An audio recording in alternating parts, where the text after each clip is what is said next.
During these times of significant acceleration in digital transformation, our next guest is pushing the healthcare industry to embrace and implement structural change so organizations can deliver their mission in effective ways. Alex Castro, CEO of M Corp, joins us to discuss how he leads the world's only outcome management company focused on selecting and executing strategic initiatives that deliver a faster and more successful outcome. Additionally, Alex discusses his book, Measure, Execute, Win, which examines the industry's cognitive biases that profoundly influence decision-making practices and the need to strip those biases out for more precise, data-driven services. Join us to learn how Alex and his team are bridging the gap between strategy and execution so companies can maximize outcomes. Let's go.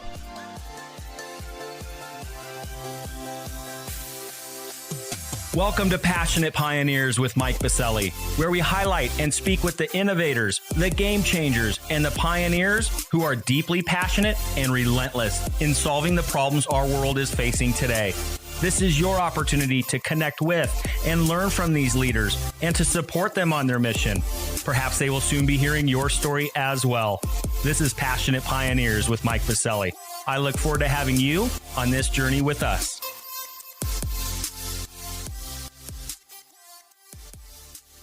Alex, a big welcome to our podcast. It's so exciting to meet up with you today. Hey, how are you? It's great to be on. Well, Alex, as an aligner of execution to strategy for digital transformation and innovation, and someone who believes that the gap between ideas and execution is a persistent problem that is sidelining too many high potential digital transformation and innovation growth opportunities, I am eager to dive into this conversation, especially as we focus it around the healthcare industry. But before we dive in, a bit of housekeeping. While listening to any of our episodes, please take a moment to subscribe to the podcast so you will automatically receive episode updates in your podcast player. Simply search Passionate Pioneers with Mike Biselli in Apple Podcasts, Spotify, or wherever you listen to your podcasts. And lastly, please visit the bottom of the episode notes to connect with me on LinkedIn, Twitter, and Clubhouse in order to further the conversations occurring on this podcast. All right, Alex, it's almost time for our community to learn how M Corp has become the world's only outcome management company focused on how you select and execute strategic initiatives, which includes your team's work in public health, where you've been guiding and delivering immunization program outcomes for the Centers for Disease Control and Prevention and state public health departments for more than 16 years. Wow. But first, what is that one piece of advice that you would give others who are passionate about reimagining the health of our world?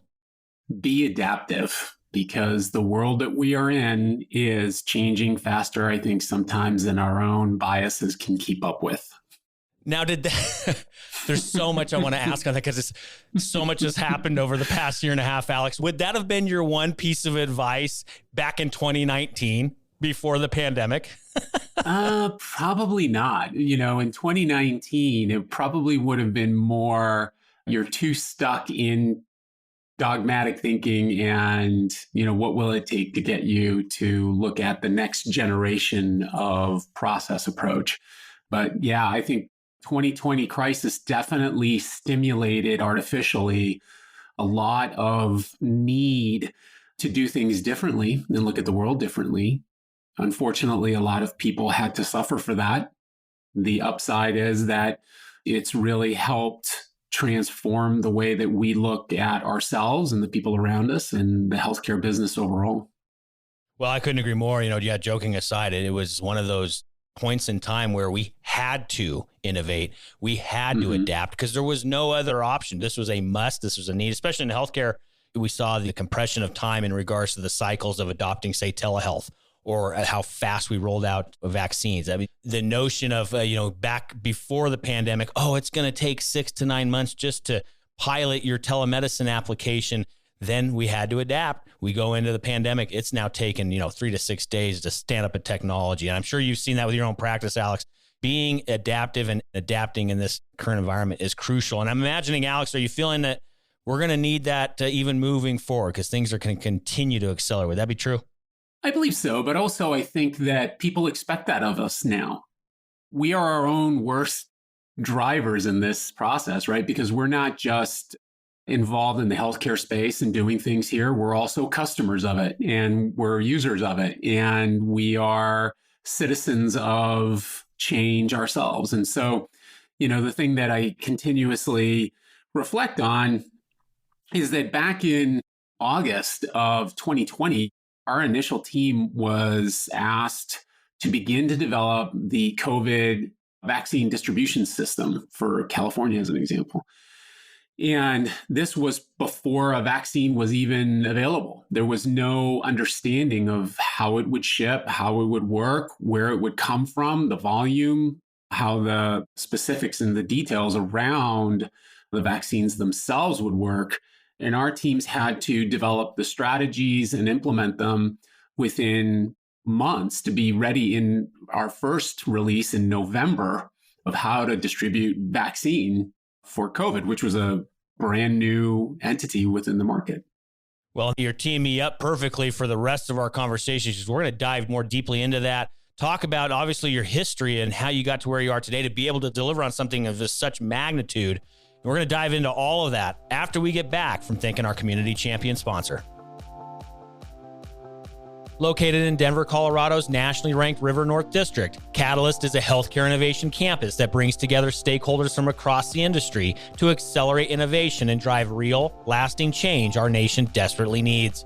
From established organizations to startups, from accelerators to advocacy organizations, and from medical schools to global companies, everyone at Catalyst works side by side to create, develop, refine, and bring to market cutting-edge innovations that will fundamentally transform healthcare as we know it. With industry leaders like Medical Group Management Association, Olive, Medical Solutions, UC Health, CirrusMD, and many others calling Catalyst home, along with innovative pioneers visiting from across the nation, Catalyst continually fosters their foundational belief that collaboration and partnerships will move the healthcare industry forward. To virtually tour Catalyst and claim your space on campus or host an upcoming event, visit catalysthealthtech.com or visit the top of the episode notes and click on their link. All right, we are back with Alex Castro, CEO at MCorp. We have a lot to discuss today. Alex, you guys have been at it now at MCorp for almost 18 years. We're going to talk a lot. I know you're also an author. One thing that I'm aspiring to be one day, I want to get a book out. So I'm looking to you, my man. I might have to ask some tips for me personally. Obviously an author there, and some of the things that have been happening with your book. Great things happening in MCorp. And then, of course, all the things you've been doing in healthcare, right? This is a huge industry, the biggest industry in the United States. Like you said earlier, it touches every single one of us. Want to talk a little bit about what you guys did there, especially, of course, focused on and how you teed us up earlier on the things in regards to the pandemic. But, of course, Alex, while we have you here on the podcast, we want to talk a little future state as well. Where do you see things heading? You know, you are an expert in this space. We need to look to experts to you to, hey, what's on the horizon? The horizon's coming at us, very fast. What should we expect? Where do you see things heading? Of course, how we can be helping you out as well. We'll ask that, and then we'll get you out of here. But first, Alex, go ahead and rewind it a bit. Take us back. How did MCorp come to be? Again, almost 18 years old. How did you find this space? How did you find this as being your niche to really move industry forward? Right. So, pretty much unplanned, like everybody else within the business world. We originally started as a software as a service company in 2003. And long story short, we were too far ahead of ourselves in the market in terms of what we wanted to do. And so really what we did is we wound up retrenching ourselves into transformational initiatives within healthcare, within public health, to really help in the immunization space, to help within Centers for Disease Control in immunization. And really, we discovered that we had kind of this secret sauce on getting an idea through the gauntlet of execution into really successful outcomes. And fast forwarding to this point, what we've done is we've wound up consolidating that and taking that intellectual property and actually building out platforms that really accelerate a team or a company's ability to get from idea to outcome in a very structured, consolidated way that removes a lot of the initial burdens that are involved. And so outcomes are faster, they're cheaper, and there's more of them that get through that gauntlet. And when you first started, were people even in this mindset? You said you were a little out ahead of yourself, of course, in regards to building a technology platform for the business, and then you pivoted over to this, as any good entrepreneur does. But when did you start seeing a change in the marketplace? Be like, yes, I get what Alex and the team are saying. I now need that. I know we need that in order to continue to, be relative in the marketplace, to be successful, to thrive. When did you start seeing those market dynamics shift to where, okay, we really need Alex and the team? Really when data became essential. There was a time where a lot of processes were these hybrids between manual and automated, and the technology had its place. But once really the era of analytics came in and analytical sciences began to play in, we found that deeply, especially in our healthcare clients, that the data they were utilizing or gathering was really incomplete, insufficient. The mechanisms that they were using for gathering information were consuming vast amount of resources, typically up to 40% of their people, process, technology, and dollars, just to gather base data. And the data, again, that they were getting really wasn't all that great. And it didn't allow them to do the predictive modeling, didn't allow them to really do the initial analytical process that would allow them to forecast, to be able to really gain the insight that they needed to make better decisions. And that was really one of our major tipping points, is the fact that we, for whatever reason, developed a very keen understanding of how to make that process so much more efficient, faster, cheaper, virtualized, so that resources could be pushed right back into the analytical analysis process without the data cleanup that's necessary, so that people could get more out of a lot of their reporting initially. And now as it's progressed, it's moved into the AI, machine learning, predictive modeling space. And that's become even more critical, right? Because now the conversation is, do I have a data lake? Do I have a data stream? How am I implementing this? How am I using the information? And for a lot of the listeners, they're going to really reflect on the fact of how mired down they are in the simple data collection, data cleansing, prep process, which is a root cause to not being able to see what's coming at you. And so as a result, what we've been able to do is develop 3 fundamental platforms that allow healthcare to understand better, how do I gather better data, more complete data? And we're doing that very much right now in the COVID space, as an example. So right now, we're doing a lot of that automated data cleansing, data merging, data preparation that allows public health departments to go in and understand their vaccination rates and immunization rates, not just for children, but for all constituents. But beyond that, it's also the ability to do forecasting and understand what the behavioral patterns are associated with people within their context. And our automation is fully cloud-based, low to no footprint. It's the kind of thing that today, and because of the 2020 crisis stimulating that transformational thinking, is really allowing health leaders to be able to utilize data, focus their resources on using information rather than gathering information, right? We've been in this stage where people have been stuck, again, gathering info, cleaning it. Now they're focusing more of that back into the utilization side. And also too, Alex, I've been in healthcare myself for many years, and you probably have seen, you and the team have probably seen this. A lot of it as well that, I'll just call it out. It's a lot of mindset, right? Mm-hmm. We've always been doing this for so many years. We're just going to keep doing that, Alex. And why do I need a change now, right? Again, the pandemic, of course, exposed so much and forced us to do new things because we had to. But did you start seeing that mindset kind of shifting to where people are like, okay, Alex, I get what you're saying. Everything you just mapped out just now. And how important has that been to allow organizations to go into this transformation journey, that mindset in and of itself? Look, in 2020, what happened was a lot of leaders turned to their transformation teams and said, look, all this stuff that you've been working on, we need to implement now. And their transformation teams kind of looked at them and said, yeah, it's really not as far along or quite as robust as we had hoped by this point. In that letdown, fundamentally, in transformational readiness to jump into a virtualized world or deal with the criticalities of what's happening. I mean, I see it within the public health space, but I'm on the board of trustees for Sutter Medical Center in Sacramento. And watching that institution have to react to the things that have come at them because they're a tertiary facility, they're dealing with a lot of change in behavioral modeling in terms of how they do their work.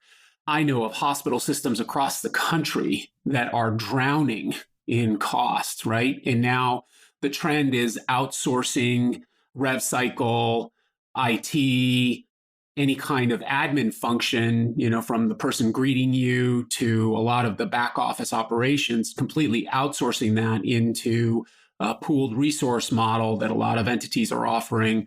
The entire healthcare space is forced to transform because of not only the cost, but also the attrition rate. I mean, at the time of our conversation right now, my mom is going through and experiencing this. She's 86 years old and, took a fall a couple of weeks ago, and she's going through this whole process. And her experience going through a hospital is very different from what she remembered it to be when she was younger, meaning like less than 70. And not only that, the post-facility recovery process, access to nursing care, access to nursing assistant care, in-home care, all of this has changed, all of it. And now a lot of folks are flying by the seat of their pants. They're trying to make decisions in real time, but the data isn't there. The insight isn't there. They're trying to then populate and drive that insight.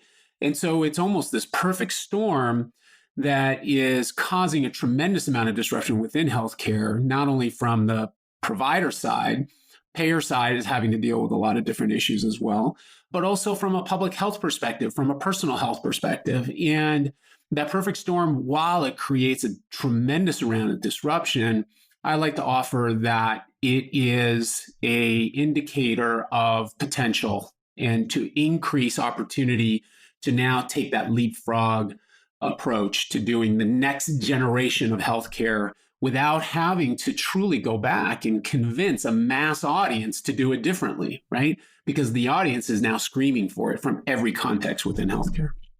Well, I appreciate that. Yeah. And it's so true. It is amazing. Like you said earlier, you just said it just now with your mother. We all experience this, and it is, man, there is a long way to go with so much of it. And it's, with an industry that touches us so personally, if this can't get you fired up to really get up and really make a change, I don't know what will. But Alex, thank you for sharing that. I also want to change gears a bit. Of course, I teed it up at the front end.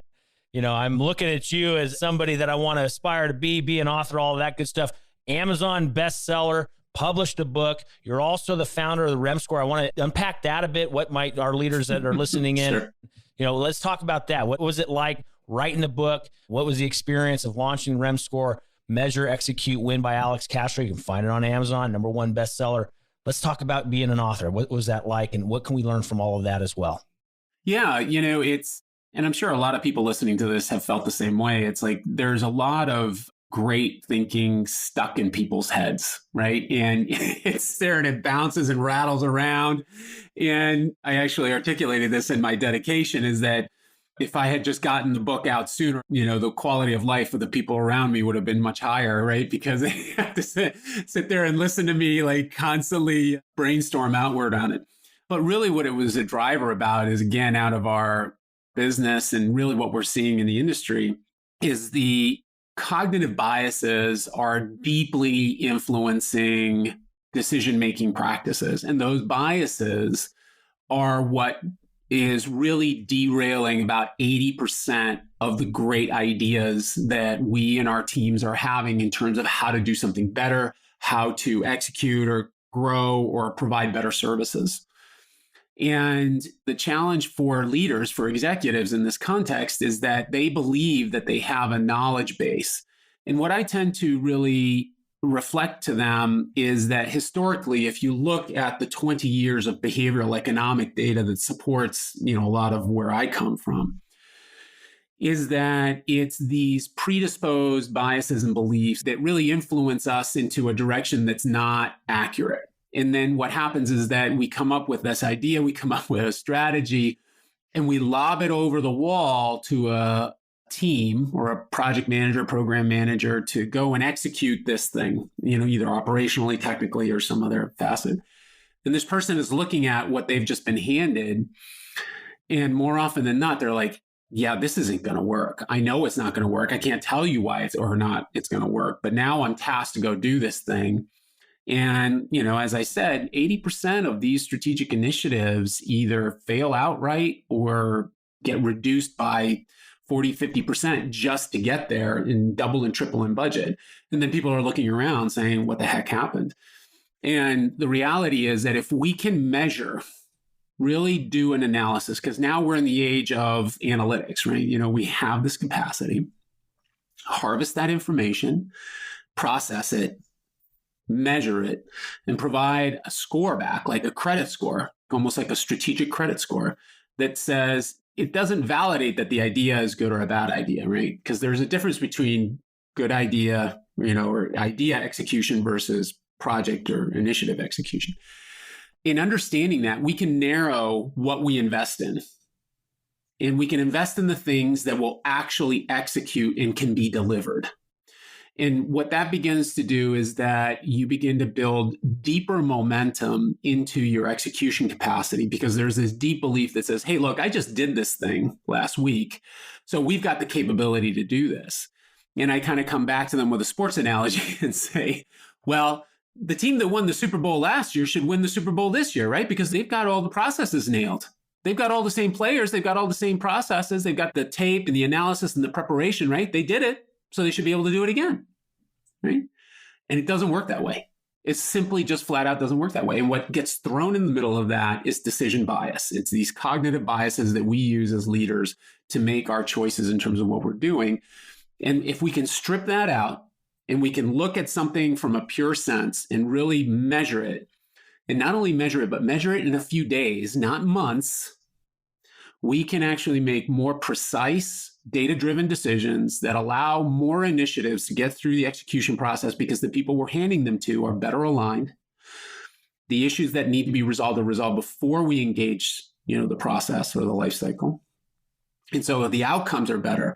But not only that, think about how much more invested your employees are going to be, your teams are going to be in the brand, because your brand represents winning. Your brand represents when I'm given something, I win more often than I have to abandon. And that's a big part.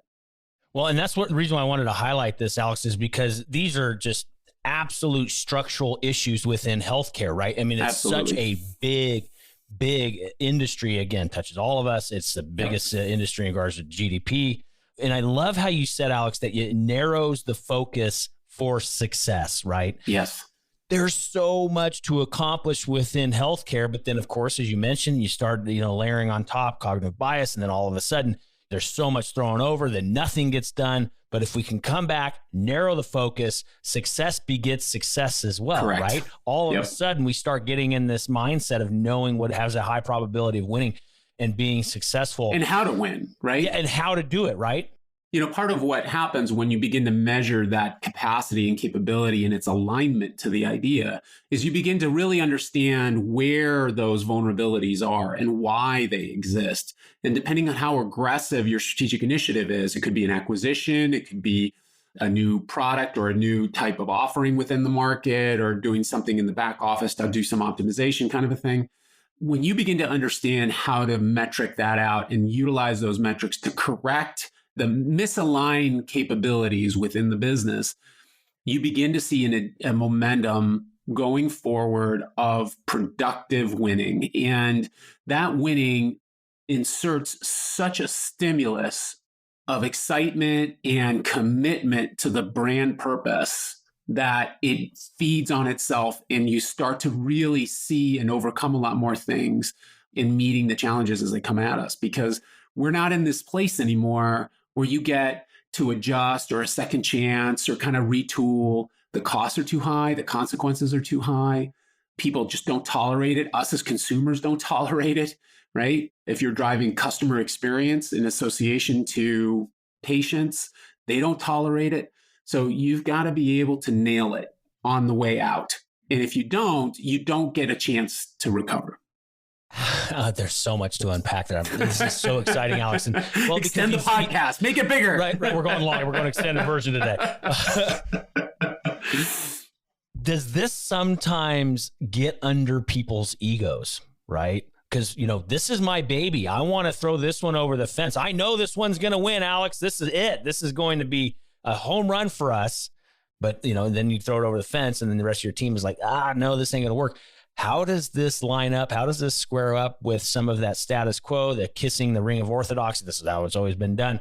How does this challenge that status quo? How does this challenge egos in healthcare? It's a great question. There is some ego in the context that you hear that individual who says, I've been doing this for X amount of time. I know how it's going to work. That in essence is a bias, right? So now you're hearing this person elicit, or really project their bias into a situation. And what I offer back in intending to try to neutralize a little bit of that thinking is saying, look, the reality is I and you do not know the situation as well as we think we do. And that there's too much information coming at us too fast with too many variables that are moving too fast. Okay. That's not our strength, right? Like you and myself, there are many people who are listening to this, that their capacity and their strength comes from being what I call the ultimate wood chipper. They know how to intake raw material, process it in a correct way or an efficient way, and output a consistent product. What they misinterpret as their gut or their secret capacity, capability, or what differentiates them is they think that they understand the material coming in and how it needs to go out better. And that's not where the strength is. The strength is in the processing of the information. They can digest, strip away the inconsequential elements, and really, in a very efficient way, understand the root element. Now, if you look at things that way, now you're open to different data. Now you're looking at more holistic ways of approaching. And really, the biggest resistance in this type of model is that people are afraid that by doing this analysis early and really removing those biases or the impacts of those biases early on, correcting the gaps in capability and the alignment of capability to idea, that somehow that's going to slow your project down and people just want to go, right? How many times have you heard people saying, we'll deal with it when we get there? And you can't do that anymore. The last 18 months have shown us we cannot do that anymore.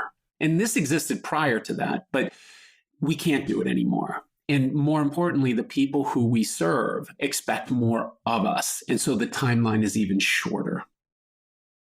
Well, let's talk about that. We can't do that anymore. This is a perfect segue into future state, right? Alex, being an industry leader, you've been in the trenches, you've seen where we're at, but more importantly, you see where we need to go. Alex, where do you and the team see the industry heading? And then also with everything that we just unpacked, again, this might be an extended version. I hope this is a great conversation. This is so fascinating.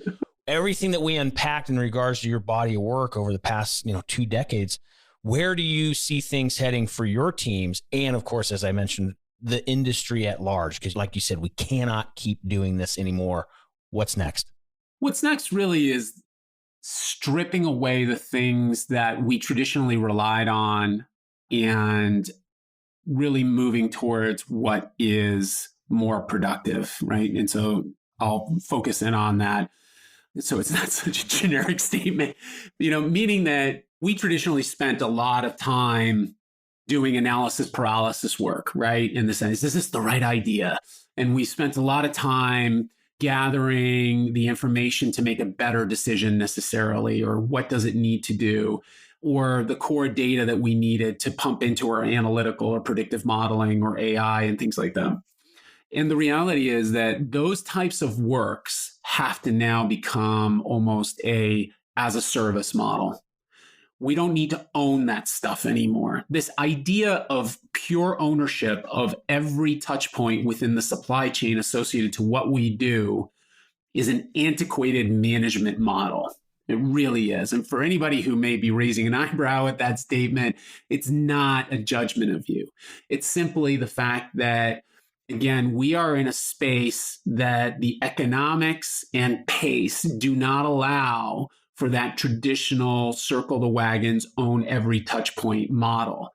what health leaders need to be able to do is focus resources where they deliver mission in the best possible way every day, not on the ancillary practices or things that they believe they need to own.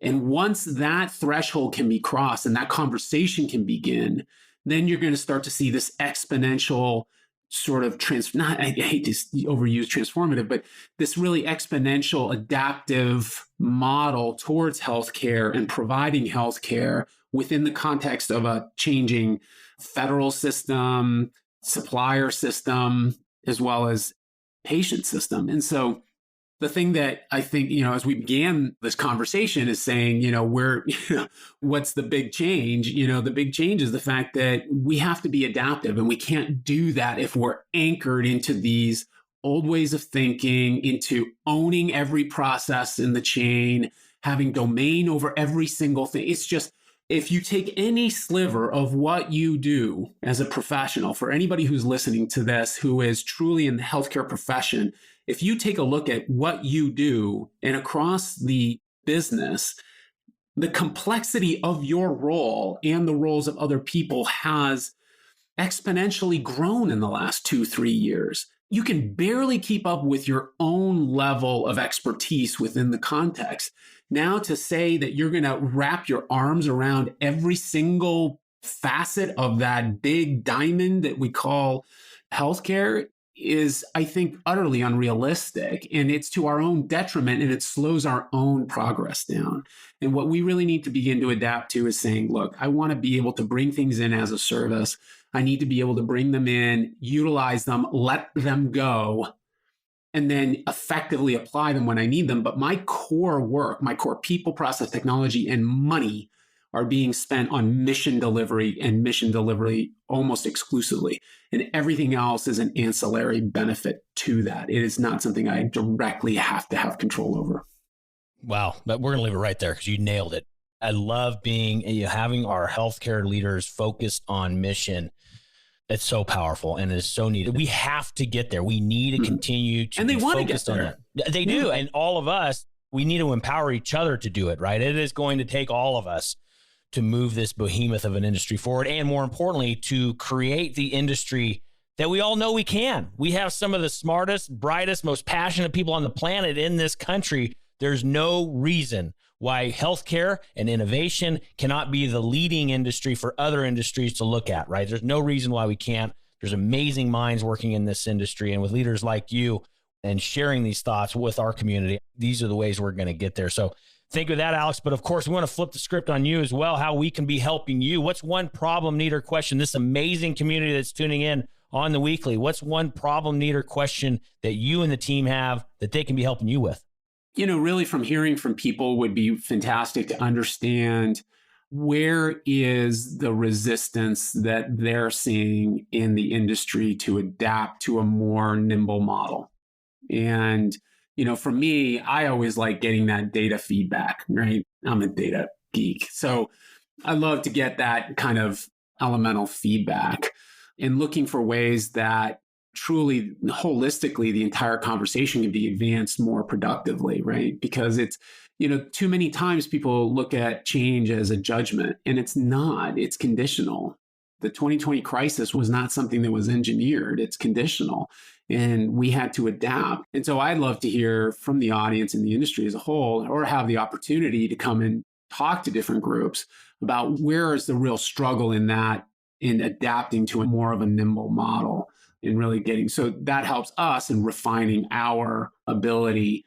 Because, what we talk to is that your potential is our purpose. That's our focus, as a business. I love it. Well, of course, be able to do that, Alex. We need to know, get a hold of you online. So social media, contact points online, websites or otherwise. Of course, we'll go ahead and mention the book as well. Where can we find all the goodies?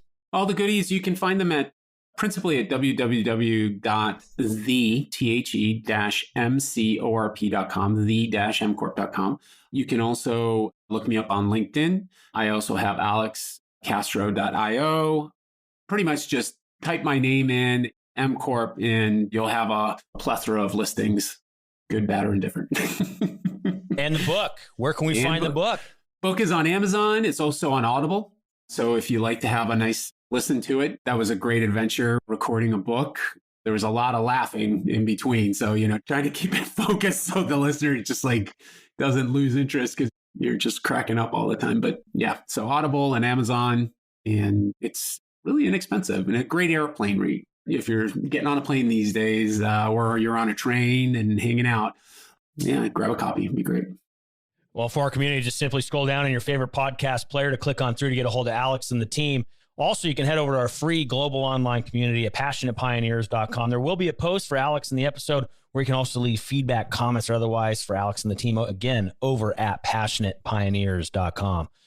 Well, Alex, we've extended it a little bit, but you know what? We may have to come back for a part 2. I mean, I'd love to. A lot to continue to unpack and discuss.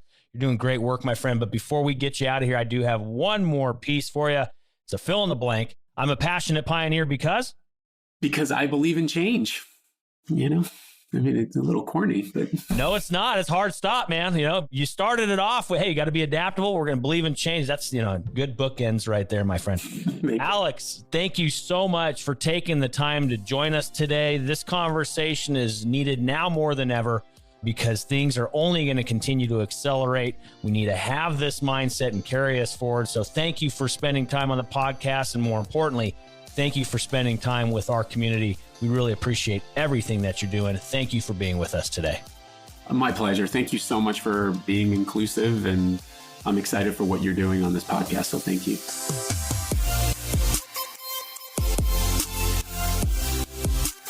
Thank you for joining us today on Passionate Pioneers with Mike Biselli. We'd love to hear your feedback about the podcast so we can continue to improve this community and to further support the pioneers being featured. Lastly, please take a moment to subscribe to the podcast and invite your friends and colleagues to join us. This is Passionate Pioneers with Mike Biselli. I look forward to having you back with us during our next episode.